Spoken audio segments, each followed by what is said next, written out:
Yet another matter that we took up last week was the purpose of defining a pivotal biblical term, lawlessness.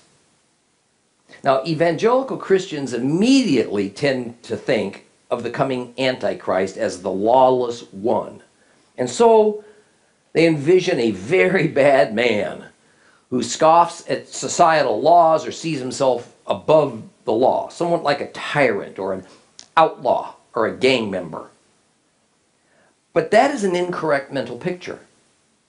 In fact, biblically speaking, the term lawless applies to all who turn their backs on God's Torah.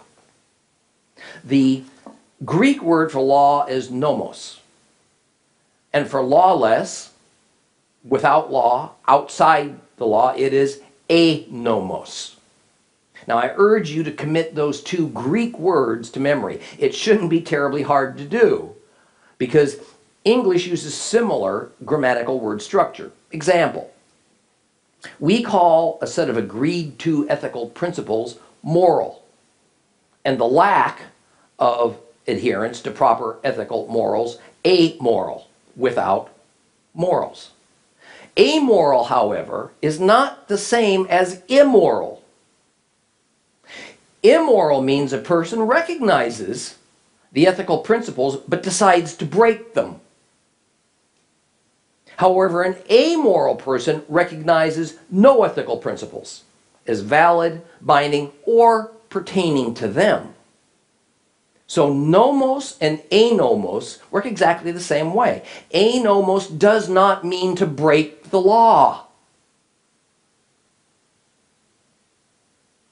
It means to refuse to recognize the law as valid or pertaining to oneself.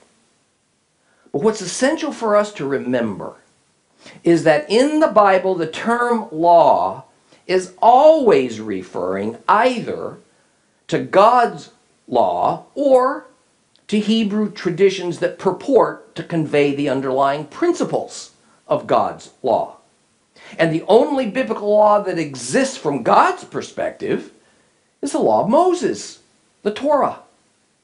So lawless or lawlessness in the Bible is not referring to breaking of societal laws or international law or any set of laws that are man-made. Now, I don't want you to think that this understanding that is a foundational belief in teaching at Seed of Abraham Ministries concerning the continuing relevance of the Torah law is a unique one for us. F. Bruce, in his New International Commentary on the book of Acts, says this about the use of the word lawless in the Bible. Lawless men are meant in the sense of being outside of the law of Israel. And what is the law of Israel? The Torah, the law of Moses.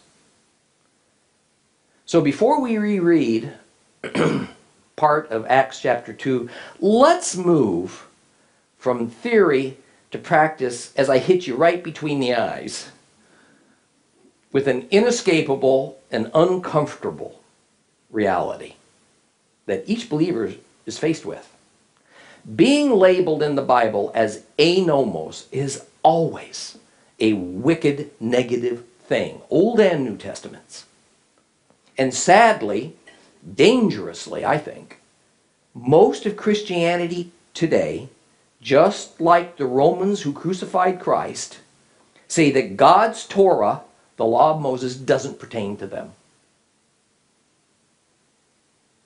Thus, most of Christianity today, by every biblical standard and definition, has classified itself and proudly proclaims to be anomos, without God's law. I'll let you ponder that as we move along.